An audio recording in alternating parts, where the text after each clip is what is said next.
गांव के किनारे एक छोटा सा खेत था जिसमें रहता था रामू किसान। नंगे पैर, पुरानी धोती और कंधे पर एक लटकता हुआ गमछा। उसके पास दो बैल थे, हीरा और मोती, जो उसके सबसे अच्छे दोस्त थे। रामू के खेत में कई साल से फसल नहीं हुई थी। लोग कहते थे, इस जमीन में अब कुछ नहीं उगेगा।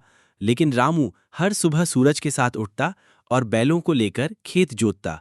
सीख, कभी भी उम्मीद मत छोड़ो।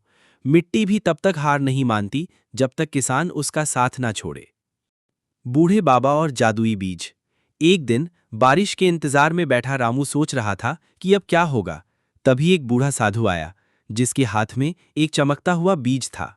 बाबा बोले, रामू, ये जादुई बीज है। इसे अपने दिल से उगाना, लालच से नहीं। बस एक बात याद रखना, बीज जो मांगे वो देना होगा। रामू ने सिर झुकाकर बीज लिया और खेत में बो दिया। फसल जो बोलती थी। अगले दिन चमत्कार हुआ। बीज से एक विशाल पेड़ उगाया, जिसकी डालियां सोने की थीं और पत्ते हीरे जैसे चमकते थे। पेड़ बोला, रामू, मैं तेरा मेहनत का फल हूं, लेकिन मेरी रक्षा करना आसान नहीं।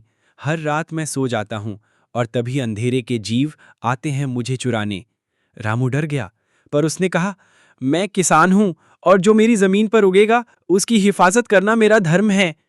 भूतों से लड़ाई। रात हुई, आसमान में बादल गरजे और तभी खेत में अजीब परछाइयां दिखीं।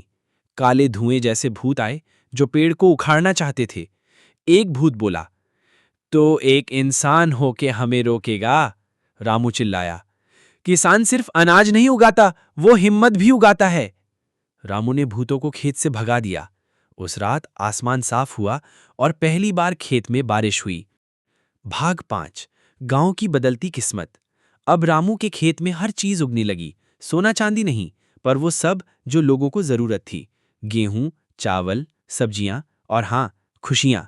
उसने गांव में स्कूल बनवाया, पानी की टंकी लगवाई और हर किसान को मुफ्त बीज दिए। लोग पूछते, रामू तुझे क्या मिला? वो मुस्कुराता और कहता, मिट्टी से मिला प्यार, और इससे बड़ी दौलत क्या होगी? झूम गीत गाती रहेंगी। सीख, एक सच्चा किसान जमीन से सोना नहीं, इंसानियत उगाता है। और जहां मेहनत और सच्चाई हो, वहां जादू खुद रास्ता बना लेता है। वीडियो अच्छी लगी तो लाइक और सब्सक्राइब करना ना भूलें।